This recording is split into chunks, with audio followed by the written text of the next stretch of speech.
After Democrats suffered setbacks on Election Day, President Biden is placing the blame on inaction in Congress.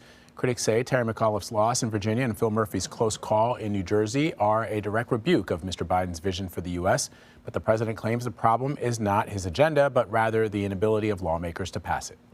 I do know that people want us to get things done. People are upset and uncertain about a lot of things, from COVID to school to jobs to a whole range of things, and the cost of a gallon of gasoline. And so if I'm able to sign into law, my Build Back Better initiative, I'm in a position where you're going to see a lot of those things ameliorated quickly and swiftly. Ed O'Keefe is at the White House following the president's reaction and more. Ed, good to see you, my friend. So, over in New Jersey, the Garden State, Democrat Phil Murphy is projected to win his second term as governor by a much slimmer margin than expected. He gave his victory speech last night. Let me play some of that. You know, we just had the most New Jersey experience. I was on my way someplace, and it took us longer to get there than we planned. As a matter of fact, some might say it took 44 years to get here. That's right, I am humbled to be the first Democratic governor reelected in the great state of New Jersey since my dear friend, the late Governor Brendan Byrne, did this in 1977. Thank you, New Jersey! I was pretty surprised to hear that the last Democrat reelected twice was Brendan Byrne. We had an arena named after him back when I was growing up where the Giants used to play next door to Giant Stadium. So this is really interesting, Ed. What do you make of what Governor Murphy was able to accomplish in New Jersey? That is a lot of Garden State information there just in the last few seconds. My goodness. Is this the New Jersey network or is this? Okay. Look, it was his joke about taking a while to get where. He's right about that. Emery was riffing on that the whole time he was talking. Mm-hmm. Exactly. A bunch of right turns to make a left. If you've driven in New Jersey, you know. Yep, exactly. All right. Well, he won that thing, yes, and he barely did it, which just shows you how difficult it is to get reelected as a Democrat in New Jersey. Also shows you that the Republican anger and concern about what's going on right now, not only in that state with its high taxes, but across the country with the lack of action here in Washington from Democrats, is something they've got to wake up and pay attention to. And that is why you're going to see some pretty significant movement probably here in the next 24 hours up on Capitol Hill and here at the White House as they try to get this Build Back Better plan passed, plus that bipartisan infrastructure bill, which, you know, might improve things in New Jersey when it comes to the traffic. And so we will, we'll wait and see. But it was what I find interesting about this is everyone had been focused on Virginia, thinking that would be a close race, as it was, and was confident Murphy would pull it off. Democrats missed that, didn't see it coming, and there were plenty of opportunities for them to try to ensure that it wouldn't happen. And, if you're somebody else from the Northeast who's a Democrat running next year, if you're somebody else in a suburban swing district or a state that, can go either way, you are studying these two contests closely for signs of what it is to do and not to do in order to win re-election. I'll just point out that the Republican who's running, Jack Ciattarelli, has not actually conceded.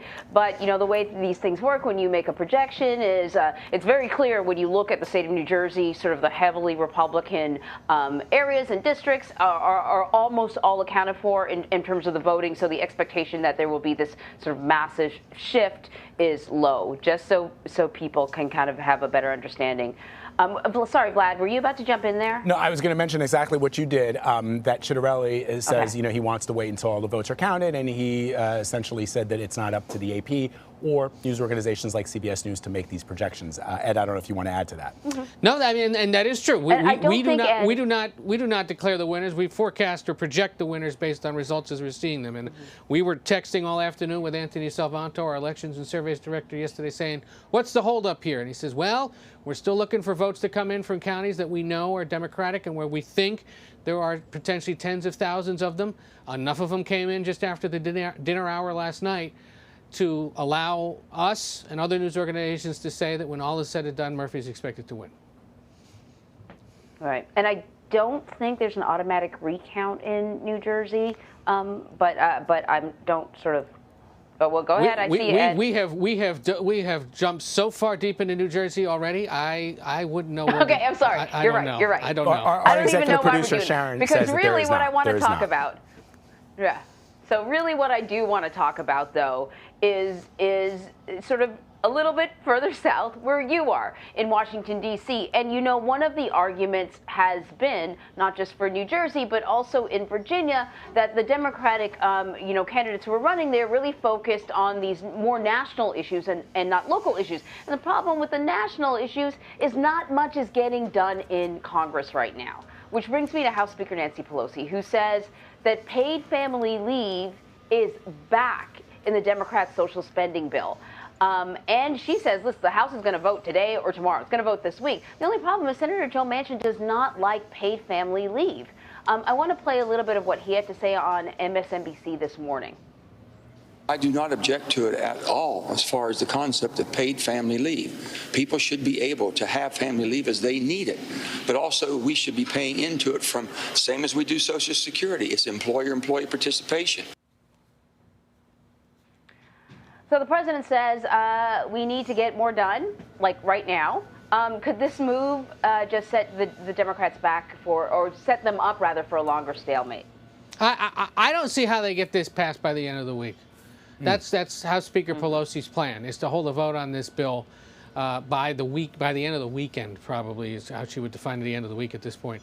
But, you know, we don't entirely know for certain how much this plan would cost and how much it would add to the overall price tag. And there are moderates and progressives in that House caucus who are going to want to know that. And then there's no guarantee that it's going to get passed as written in the Senate. And that is why there's been resistance among some House Democrats to passing something that could get changed in the Senate. Because then, essentially, they're left with the political version of a crap sandwich, having passed something that ultimately doesn't become law, and it can be used against them in the court of public opinion next year by their opponents or the super PACs who love them. And they can say, they voted for this, or they voted for that, or they didn't vote for this, and they didn't vote for that because it didn't end up in the bill, and then they lose re-election. So there's sensitivity to ensuring that everybody across the Democratic spectrum in both chambers is on the same page before they pass this thing. And they're in this staring contest. Are you okay with this? Are you okay? Are we all okay with it? Because if we are, let's go. But you can't get everybody on the same page if they don't know all the details and things keep getting added to it. Manchin's point about, I want to do paid family leave, but we got to figure out a different way to pay for it. This has been his point all along, that these programs are too expensive and that you're going to bankrupt future generations if we don't do it. That's a perfectly reasonable conversation and debate to have among Democrats and with Democrats and Republicans. And so that's why he slows this down. He says, wait, guys, come on, think about this. We passed this today. When are we going to pay for it? How are we going to pay for it in the future? And that is what makes him such a moderate and somebody who is, you know, slowing this down, much to the chagrin of other Democrats. But he's also doing it because he says, look, we're a center-right country still, overall, no matter what the Democratic caucus in the House might think.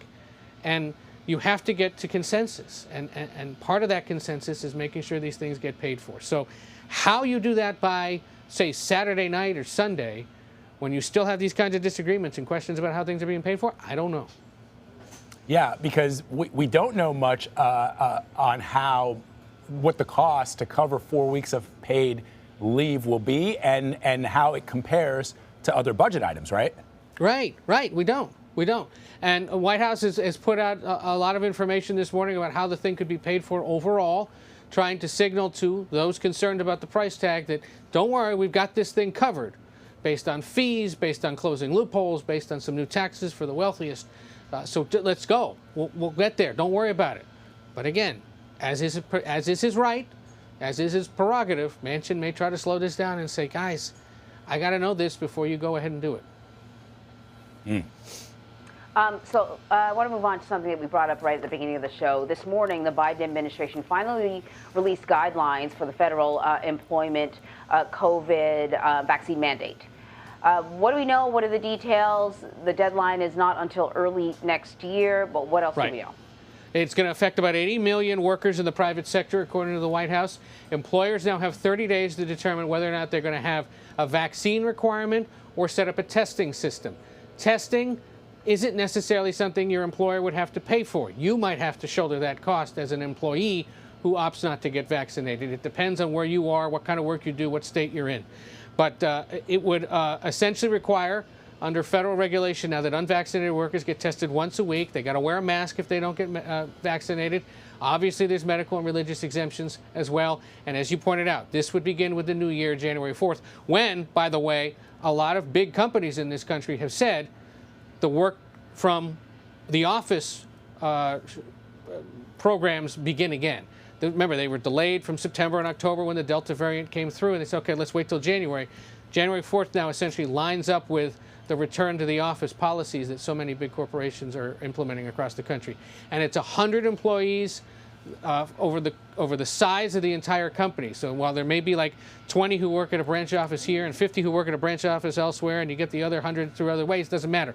If you employ 100 collectively, this kind of mandate will be required. There are going to be legal challenges to this from various corners of private sector industry, but OSHA, federal regulators, believe now this is the plan, and we'll see exactly if it keeps to this timetable and gets implemented. But 80 million people, you know, that could put a dent in things. That could compel even more to show up and get their shots by the beginning of the next year. All right. Especially if you got to pay for your own testing, you definitely reconsider it. Hey, Ed O'Keefe, thank you very much. Take care.